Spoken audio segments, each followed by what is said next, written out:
Hello friends, நான் சதீஷ். முன்னாடி எப்படி வந்து டொமைன் நேமுக்கு நம்ம ஹோஸ்டிங்லேருந்து தர நேம் சர்வர் வாங்கி இங்கே என்டர் பண்ணுறது, எப்படி ரெண்டும் லிங்க் பண்ணுறது அப்படின்னு பார்த்தோம். நான் அந்த ப்ராசஸ்க்காக வந்து GoDaddy யூஸ் பண்ணியிருந்தேன், சைட்ஃபை யூஸ் பண்ணியிருந்தேன். இது வந்து அந்த ப்ராசஸ் எக்ஸ்பிளைன் பண்ணுறதுக்காக தான் நான் காமிச்சிருந்தேன் உங்களுக்கு. நீங்கள் வேறு எந்த டொமைன் ப்ரொவைடராக இருந்தாலும் சரி, இல்லை வேறு எந்த ஹோஸ்டிங் ப்ரொவைடர் யூஸ் பண்ணிங்கனாலும் ஸ்டெப்ஸ் வந்து இதே மாதிரி தான் இருக்கும். இன்டர்ஃபேஸஸ் மாறும், அவங்க என்ன இன்டர்ஃபேஸ் கொடுத்துருக்காங்களோ அது மாறும். ஆனால் வந்து நீங்கள் பண்ண வேண்டிய வேலை இதுவாக தான் இருக்கும். சரிங்களா? ஸோ இப்போது நம்ம டொமைன் நேம் டிஎன்எஸ் வந்து லிங்க் பண்ணிட்டோம். நான் ஏன் அந்த மாதிரி வந்து முன்னாடியே லிங்க் பண்ணி வச்சுருந்தேன்னா, சில சமயம் வந்து டிஎன்எஸ் ப்ராப்பகேட் ஆகிறதுக்கு 24 ஹவர்ஸ் 48 ஹவர்ஸ் கூட ஆகும். அதாவது என்ன அர்த்தம்னா, நீங்கள் அந்த மாதிரி நேம் சர்வர் கொடுத்தீங்கன்னா உடனே வந்து நீங்கள் .comனு போட்டிங்கன்னா அந்த சர்வருக்கு போகாது. ஸோ உலகத்தில் இருக்க எல்லா இன்டர்நெட் சர்வருக்கும் ஓகே இதோட இது மாறிடுச்சு, இதோட சர்வர் மாறிடுச்சு அப்படின்னு சொல்லிட்டு ஒன்று ஒன்றா சொல்கிறதுக்கு வந்து அந்த ப்ராசஸ் வந்து எஃபெக்ட்டுக்கு வரதுக்கு லேட் ஆகும். சரிங்களா? ஸோ நீங்கள் வந்து ஒரு வெப்சைட் லைவ் பண்ண போகிறீங்கன்னா வந்து ஒரு 2 நாள் முன்னாடியே டிஎன்எஸ் எல்லாம் கரெக்டாக செட் பண்ணி வச்சிட்டிங்கன்னா உங்களுக்கு நல்லது. சரிங்களா? என்றைக்கு லான்ச் டேட் வருதோ அதுக்கு முன்னாடியே அதெல்லாம் வந்து பண்ணி வச்சுருங்க, டிஎன்எஸ் ப்ராபகேஷன் அதெல்லாமே. சரிங்களா? இப்போது நம்ம கையில் ஃபைல்ஸ் இருக்குது. சரிங்களா? அந்த ஃபைல்ஸை நம்ம இதில் வெப்சைட்டில் அப் பண்ணோம். இது வந்து இப்போ இந்த index.html about.htmlலாம் வந்து நம்ம லோக்கல் சிஸ்டமில் இருக்குது. சரிங்களா? ஸோ நான் லோக்கல் ஹோஸ்ட்டில் பார்த்துட்ருக்கேன்.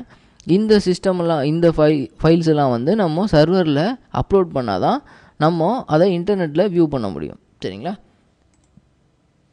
இப்போ பாருங்கள், cpramesh.photo.com வந்து இந்த சைட் தான் நம்ம இப்போ அப்லோட் பண்ண போகிறோம்.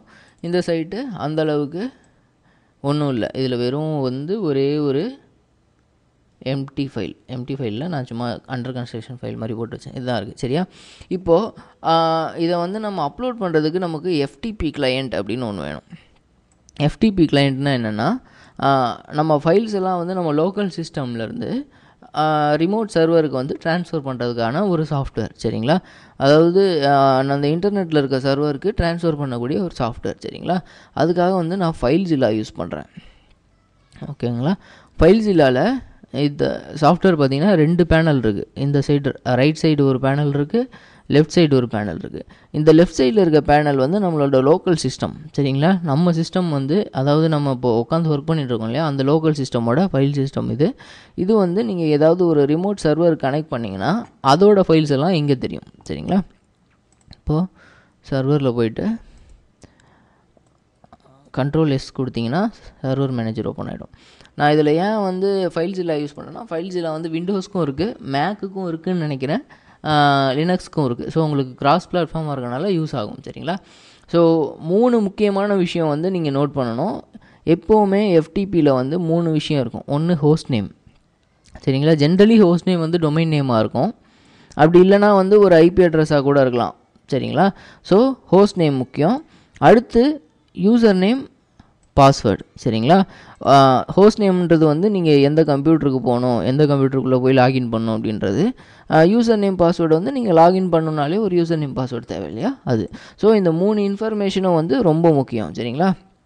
உங்களுக்கு இந்த மாதிரி FileZillaவில் வந்து யூசர் நேம் பாஸ்வேர்டு கேட்கலன்னா நார்மல் அது கொடுத்துருங்க.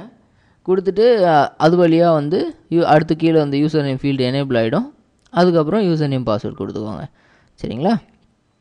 இப்போது யூசர் நேம் பாஸ்வேர்டு கொடுத்துட்டு கனெக்ட் கொடுக்குறேன். கனெக்ட் கொடுத்தோன்னா கனெக்ட் ஆகணும். ஒருவேளை நெட்டு கட் ஆகிடுச்சா? இல்லை. ஓகேங்களா? ஸோ இப்போ கனெக்ட் ஆகிடுச்சு. ரிமோட் சர்வரில் இருக்க ஃபைல்ஸ்லாம் இங்கே லிஸ்ட் பண்ணுது. சரிங்களா? இது லினக்ஸ் சர்வர். லினக்ஸ் சர்வரில் பார்த்தீங்கன்னா public_html அப்படின்ட்டு இருக்கும். அப்பாச்சி இன்ஸ்டால் ஆயிருந்தனால public_html இருக்கும். இதுக்குள்ளே தான் நம்மளோட வெப்சைட்டோட ஃபைல்ஸ் எல்லாமே இருக்கும். சரிங்களா? சப்போஸ் நீங்கள் விண்டோஸ் சர்வர் யூஸ் பண்ணிங்கன்னா இதே மாதிரி FTPயில் லாகின் பண்ண உடனே http docs அப்படின்ட்டு இருக்கும். அந்த ஃபோல்டருக்குள்ளே போனீங்கன்னா அது வந்து எப்படி லினக்ஸில் public_html இருக்கோ அதே மாதிரி விண்டோஸ் சர்வரில் http docs அப்படின்னு ஒரு ஃபோல்டர் இருக்கும். அதுக்குள்ளே வெப்சைட்டோட ஃபைல்ஸ் எல்லாம் இருக்கும். இப்போ நான் இந்த index.html டெலீட் பண்ணிடுறேன். சரிங்களா? இப்போது இதில் போயிட்டு cpramesh.photo.com ரீலோட் பண்ணுறேன். ரீலோட் பண்ணிங்கன்னா பார்த்தீங்களா அதை காணோம். ஸோ index.html அப்படின்ற ஃபைல் தான் வந்து நமக்கு ஹோம் பேஜ் எப்பயுமே. சரிங்களா? நீங்கள் வந்து ஒரு சர்வர் இருக்குது, நீங்கள் அந்த சர்வரில் போயிட்டு அந்த டொமைன் நேமை இது பண்ணுறீங்க, query பண்ணுறீங்கன்னா, அப்போ என்ன ஆகும்னா அந்த சர்வர் டிஃபால்ட்டாக வந்து index.htmlனு ஒரு ஃபைல் இருக்கா அப்படின்னு பார்க்கும். அந்த ஃபைல் இருந்துச்சுன்னா அந்த ஃபைல் எடுத்து டிஸ்ப்ளே பண்ணிடும். சரிங்களா? ஸோ அதுதான் வந்து எப்பவுமே ஹோம் பேஜை வந்து எப்பயும் index.html அப்படின்னு நேம் பண்ணுவாங்க. அதுலேருந்து மற்ற ஃபைல்ஸ்லாம் வந்து லிங்க் பண்ணிக்குவாங்க. சரிங்களா?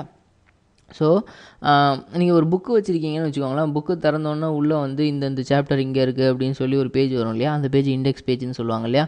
அதுதான் ஃபஸ்ட்டில் இருக்கும் இல்லையா? கிட்டத்தட்ட அந்த கான்செப்ட் தான் வச்சுக்கோங்களேன். ஸோ சர்வர் உள்ளே போனீங்கன்னா index.html அப்படின்னு எந்த ஃபைல் இருக்கோ அந்த ஃபைலை டிஸ்ப்ளே பண்ணுவோம். இப்போ நான் சும்மா ஒரு டம்மி ஃபைல் போட்டு வச்சுருந்தேன், அந்த ஃபைலை டெலீட் பண்ணிட்டனால இப்போ எதுவும் டிஸ்ப்ளே பண்ணல, வெப் பேஜ் வந்து நமக்கு சரியாக டிஸ்ப்ளே ஆகலை. இப்போ நான் என்ன பண்ணுறேன், நான் லோக்கல் சிஸ்டமில் வந்து இந்த ஃபோல்டருக்குள்ளே சிபி ரமேஷ் அப்படின்ற ஃபோல்டருக்குள்ளே நமக்கு தேவையான எல்லா ஃபைல்ஸுமே வச்சுருக்கேன். சரிங்களா? இதை வந்து நம்ம பப்ளிக் HTMLக்குள்ளே இந்த இடத்துல நம்ம உள்ளே போடணும். சரிங்களா? இப்போது எல்லாத்தையுமே செலக்ட் பண்ணிடுறேன். செலக்ட் பண்ணிவிட்டு ட்ராக் பண்ணி இந்த சைடு ட்ராப் பண்ணிட்டீங்கன்னா போதும். இப்போது லைட்டாக விண்டோ ரீசைஸ் பண்ணி காமிக்கிறேன் உங்களுக்கு.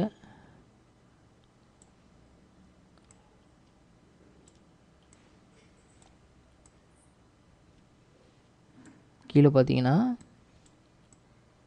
இங்கே பார்த்தீங்கன்னா queued files 209 அப்படின்ட்டு இருக்குது. சரிங்களா?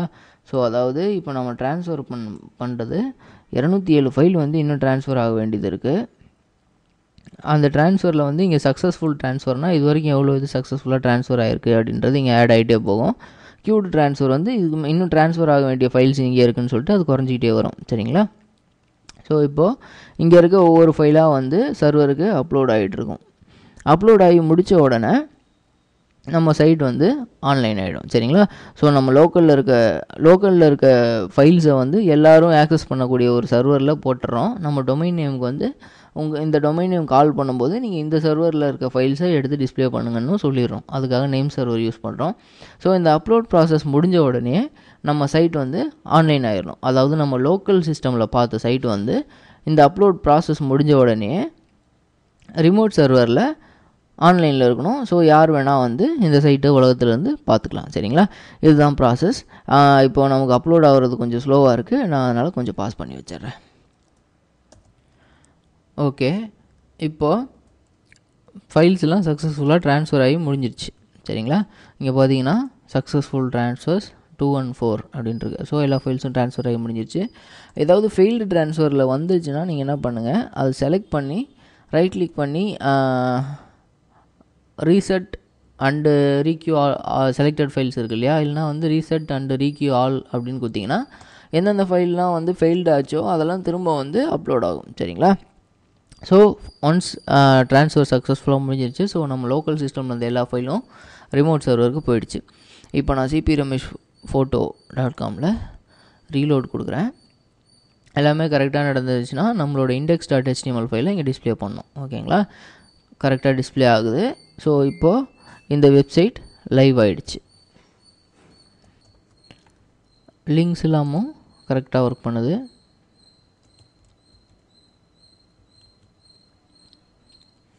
அபவுட் பேஜ் ஓப்பன் ஆகிடுச்சு.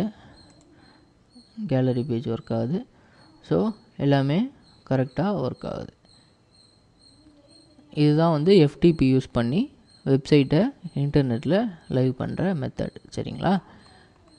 ஓகே, இந்த வீடியோ உங்களுக்கு பிடிச்சிருக்குன்னு நினைக்கிறேன். இந்த வீடியோ பிடிச்சிருந்தால் லைக் பண்ணுங்கள், கமெண்ட் பண்ணுங்கள், நம்ம சேனலுக்கு சப்ஸ்கிரைப் பண்ணுங்கள்.